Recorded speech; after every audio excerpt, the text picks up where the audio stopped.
involved in the game.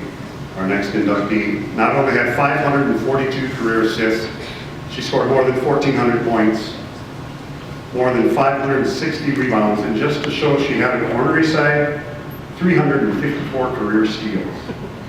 Another multi-sport athlete, she received several all-conference awards in both volleyball and basketball.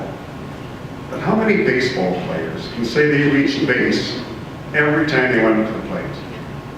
Our next inductee is currently living in Qatar in the Middle East, but she has sent her acceptance by video. So please watch on the screen at the back of the room, and then we'll present her awards to her father. Laurie, Plahn.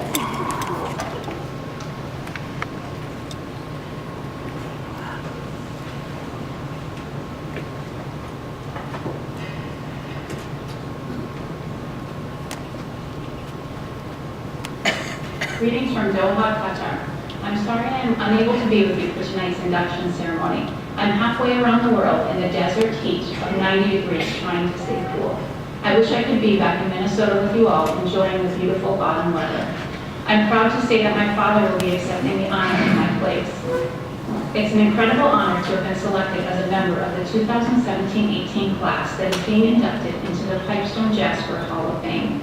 I'd like to take this opportunity to thank some people who were pivotal to my success during my high school career. First, I'd like to thank my parents, Deb and Don Plahn, who are there with you this evening. Thank you, Mom and Dad, for providing me with so many opportunities to play the sports that I love. Thank you for driving me to camps, practices, and games. Thank you for watching, cheering, and supporting all the teams that I played for while in Jasper and Pipestone. I could go on and on, but ultimately, thank you. Now that I'm a parent, I recognize all the sacrifices you made to provide me with so many great opportunities.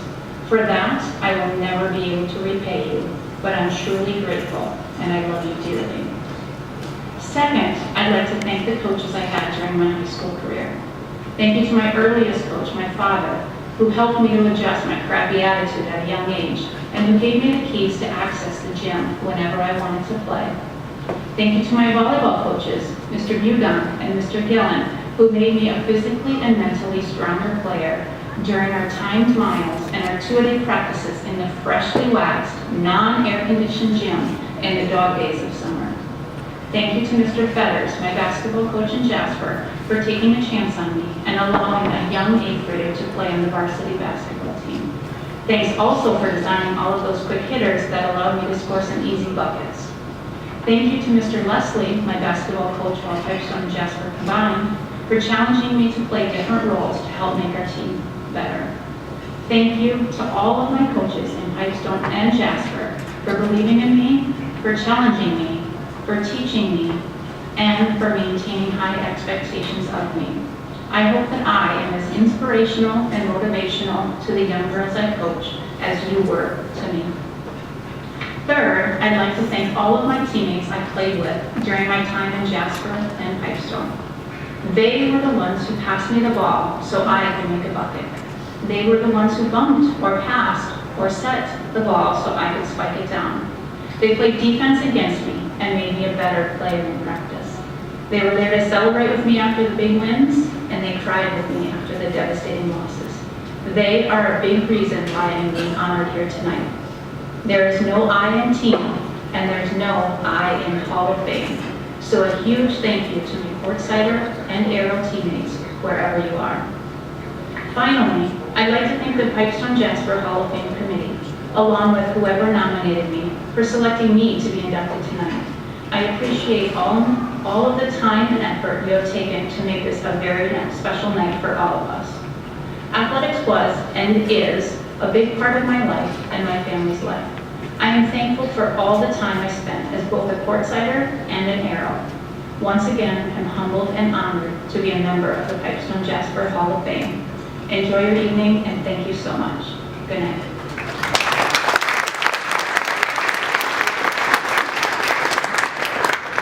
Say a few words of acceptance plaque to John Plahn. I got a bad hip, and I probably nosebleed because I'm up here so high. But I thought I had a good deal. Being and I was going to eat first. Well, it turns out our tables were going to be first anyway, so it was, but anyway, I'd like to congratulate everyone here. Laurie actually had a key word there. She had the word opportunity. I've been in a lot of small schools, a lot of places, and you hear the word, well, so-and-so, we don't have the right name. You know, that's why I didn't go out or I didn't play. And actually, I think it's just the opposite. It's the opportunity kids have or take. The opportunity to have friends to play with, to have opportunities to go to camps, to have parents sacrifice things. You know, not that these kids that don't have the right name didn't or couldn't, but that's a lot of it. It's just that chance to play early and to get involved in something. And I think that's probably what happened with Laurie. I didn't think Laurie was that good. Julie was our jewel. And also, Laurie, where'd you come from? But it's been a big part of my life. I've got to follow Laurie around places they taught, the Outer Banks of North Carolina. Then they, for some reason, wanted to go to China. What's Beijing? Beijing. I was trying to spell Beijing, not Beijing. And then they went to Hong Kong, and then now they're in the Middle East. And she's a math teacher. For their road games, they may get on the airplane, go to Japan for a game, go to South Korea. So it's quite a deal to get coached over there. But again, they're international schools. It costs $40,000 tuition for kids to go to the schools that she teaches at. So just one story. In a very young age, I used to feel sorry for teams that played against Laurie in 5th and 6th grade because the score would be 56-4. Laurie would score 48 at the points because she was just a tremendous ball dribbler. And then, you know, anybody can make a layup, right? But anyway, we were in Watertown in the game. She must have been a 4th grader. And Julie and a couple of girls, three twins from Hurley, working girls, and Trina Hansen, they played all the time. But anyway, we took them to a tournament.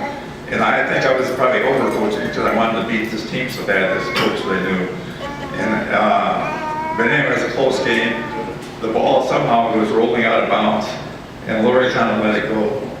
And I got so upset, she was laughing at it. She was just laughing because, you know, not that it was funny, but, and so I called the timeout, and I just started chewing on them. You know, here was 4th, 5th, and 6th graders, because it meant so much to me, and man, it was just a game. And I got so upset with them, they all started crying. There's no crying in basketball. There's no crying in basketball.